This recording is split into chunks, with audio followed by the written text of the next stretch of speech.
ఆంధ్రప్రదేశ్ ప్రయోజనాల కోసం జనసేన అధ్యక్షుడు పవన్ కళ్యాణ్ కట్టుబడి ఉంటారా? ప్రత్యేక హోదాపై ప్రశ్నించిన తీరు ఆచరణలోనూ చూపుతారా? ప్లీజ్ అని కాదు, గట్టిగా కేంద్రాన్ని డిమాండ్ చేయాలన్న పవన్ తాను అనుసరిస్తున్న తీరును గమనించుకున్నారా? కేఎస్ఆర్ పొలిటికల్ కమెంట్ ఇప్పుడు చూద్దాం. పవన్ కళ్యాణ్ ఇంతకీ ఏం చెప్పినట్లు? జనసేన వ్యవస్థాపకుడు పవన్ కళ్యాణ్ సడన్గా తిరుపతిలో సభ పెట్టి ప్రత్యేక హోదాపై ప్రశ్నించారు. ఇన్నాళ్లకు ఆయన కూడా ప్రశ్నించినందుకు ఆంధ్రప్రదేశ్ ప్రజలు సంతోషించవలసిందే. ఆ సభలో ఆయన మరో కీలక ప్రకటన చేశారు. మెడ తెగాల్సిందే కానీ వెనక్కు అడుగు వేయనని అన్నారు. ఇది కూడా హర్షించదగిన విషయమే. ఆంధ్రుల పోరాట పటిమ గురించి కూడా గట్టిగా మాట్లాడారు. అంతా బాగానే ఉంది, కాకపోతే ఇందులో కూడా కొన్ని వైరుధ్యాలు కనిపిస్తాయి. తాను రాజకీయాల్లో ఉంటానంటారు, ఏ పదవి ఆశించనని అంటారు.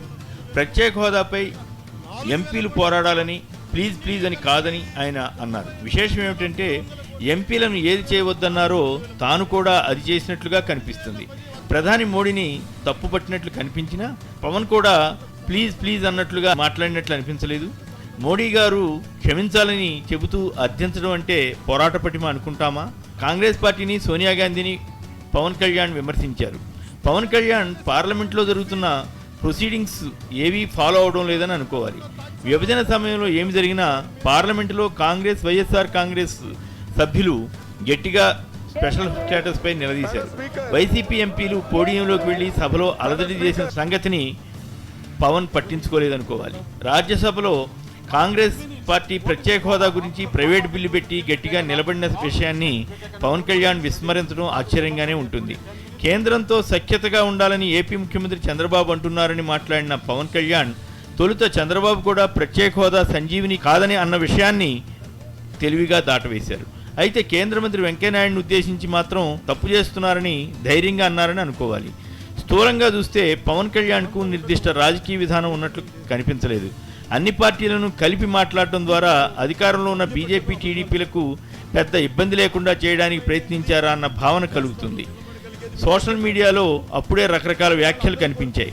పవన్ కళ్యాణ్ తెలుగుదేశం పార్టీ కోసం మాట్లాడినట్లుగా ఉందని కొందరు అభిప్రాయపడ్డారు. తెలుగుదేశం పార్టీని ఒక్క మాట అనకుండా ప్రత్యేక హోదా కోసం గట్టిగా నిలదీసిన పార్టీలను కూడా టీడీపీతో జతగలిపి ప్రజలను తప్పుదారి పట్టిస్తున్నారా అన్న అభిప్రాయం కలుగుతోందని మరికొందరు వ్యాఖ్యానిస్తున్నారు. దానికి తగ్గట్లుగానే తెలుగుదేశం అధికార ప్రతినిధి డొక్కా మాణిక్యవర ప్రసాద్ పవన్ కళ్యాణ్తో కలిసి ప్రత్యేక హోదాపై పోరాడతామని అనడం గమనించదగిన అంశమే అవుతుంది. ఏతావాత మొత్తం ప్రసంగం విన్న తర్వాత పవన్ ఏమి చెప్పదలిచారంటే ప్రత్యేక హోదా మీద తాను కూడా పోరాడతానని, తెలుగుదేశం ప్రభుత్వాన్ని మాత్రం ఇప్పుడే ప్రశ్నించబోనని చెప్పినట్లుగా ఉంది. అయితే ఇదే సమయంలో ఒక కొత్త విషయం కూడా తెలిసింది. ఆయన కుమార్తె క్రిస్టియన్ అని, తనకు కులం మతం లేవని చెప్పడానికి ఈ విషయాన్ని ఆయన వాడుకున్నారు. నిజమే, పవన్ కళ్యాణ్కు సినిమా అభిమానులు ఉన్నారు కనుక సభ పెట్టగలిగారు. తనను భజన సేన అంటున్నారని ఒక సందర్భంలో పవన్ కళ్యాణ్ బాధపడ్డారు. ప్రజలకు భజన చేస్తానని ఆయన అన్నారు.